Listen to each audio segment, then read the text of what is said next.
Hi, I'm Diana Anderson, and welcome to episode 11 of How Do I Lead Now? In this episode, I'd like to talk with you about how to coach others in ways that build their confidence in times of uncertainty.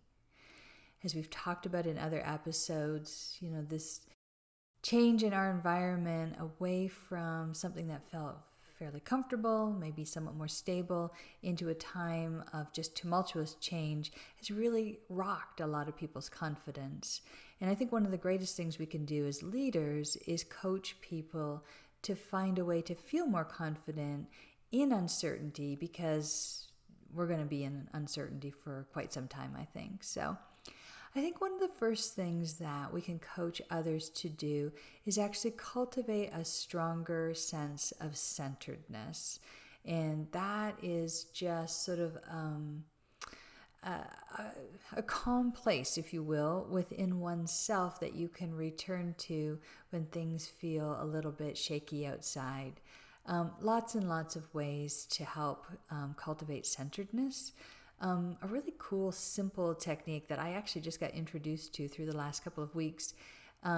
It comes through a group called HeartMath, and they use something called heart-centered breathing, which is really, really simple. It's basically focusing on your heart and breathing in for 5 and then out for 5. And again, just keeping that focus on the heart. They actually have apps and sensors that you can use to train yourself to do this. I think it's really valuable. But regardless of what technique or approach you take, or that you encourage and coach others to take, I really think helping people understand the importance of cultivating a center is really a great gift that you can give others as a leader. Another area I think for coaching is helping people to have the conversations that they are avoiding.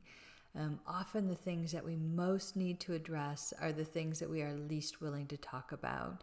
And I think as a leader, role modeling having those conversations with your leaders is a great place to begin. One of the things that I'll do sometimes if I want to get under the surface with someone is just from a very calm, again, centered place, is ask, is there something we need to talk about that we're not talking about right now?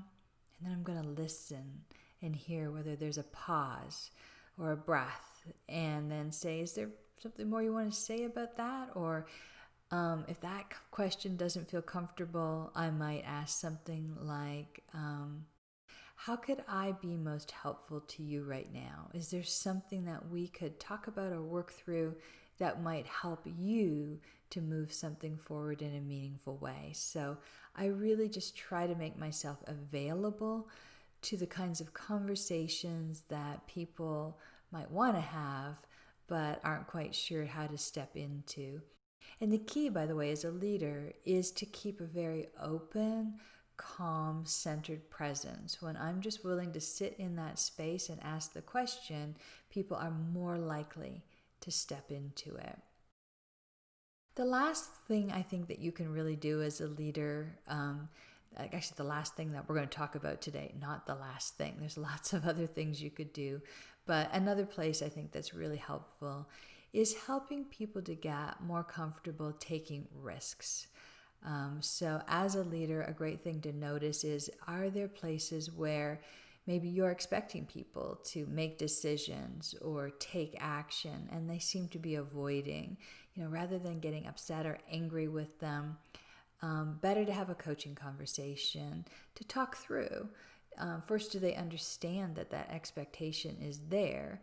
And if they do, really, again, in a safe and supportive way, getting into a conversation about what's keeping you from stepping into that action or what concerns you about taking that risk, and really listen to where the limitation is. And then use your coaching to help address whatever that is. Do they need to build some skills, or do they simply need reassurance from you that if things don't go well or as intended, will you treat that as a learning opportunity to help them reflect and grow, or are they going to be in trouble?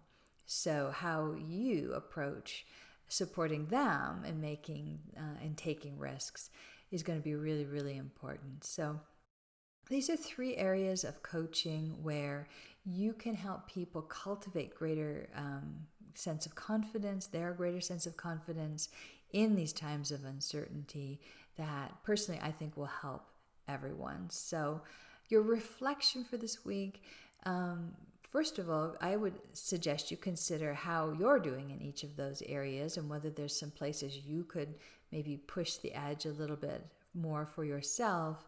But then I'd also invite you to reflect on the people that you serve and notice where you might actually be of greatest service to them through one of these kinds of coaching conversations. And I hope you'll step into and actually have those conversations. So as always, let me know how that goes. If there's any great outcomes from that you want to share or insights that you think would be helpful for others to hear, would love to know about those. And I hope that you will join me next week when we're going to talk a little bit more about recognizing patterns in situations and why that's really important. So I hope you'll join me for that. Until then, I hope you have a fantastic week, and I'll look forward to being in conversation with you next week.